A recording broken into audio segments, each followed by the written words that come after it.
Kilalang bida sa hapagkainan ang lechon ngayong Kapaskuhan at nalalapit na pagdiriwang ng bagong taon. Kaya naman nagpaalala ang Department of Health o DOH sa publiko na hinay-hinay lamang ang pagkain ngayong holiday season. Yan ang ulat ni Bien Manalo. Malutong na balata at malinamnam na laman. Sino ba naman ang hindi matatakam sa masarap na lechon? Ang isa sa mga start tuwing Kapaskuhan.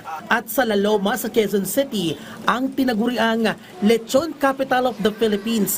Nakahilera ang masasarap at iba't ibang sizes ng lechon. Mula Fairview ay maagang nagpunta si Arlene sa La Loma para bumili ng lechon na pagsasaluhan nilang mag-anak sa Noche Buena. Nakasanayan na kasi ng pamilya niya ang maghain ng lechon tuwing Pasko. Ba yun talaga nakaugalian ng mga Pinoy? Mas okay yung may lechon. Kasi ang tingin ko talaga abundance ng lechon. Christmas and New Year. Tuloy-tuloy naman ang pagdating ng mga mamimili sa La Loma ilang oras bago ang Noche Buena.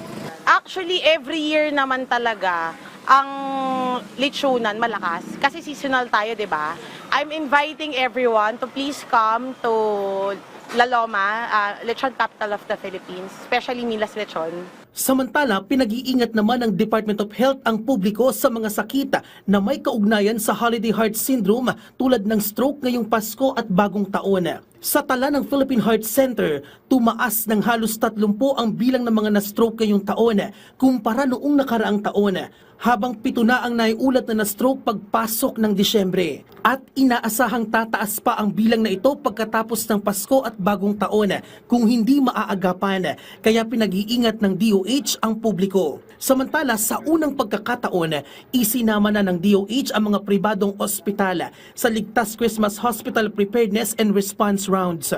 Isinusulong din ang kampanyang Be Healthy at Iwas Paputok.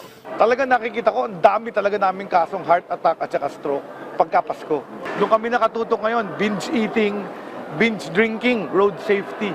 Pinapayuhan naman ang publiko na magpunta na lamang sa mga itinalagang community firework zone sa halip na magpaputok para maiwasan ang disgrasya. Bien Manalo para sa Pambansang TV sa Bagong Pilipinas.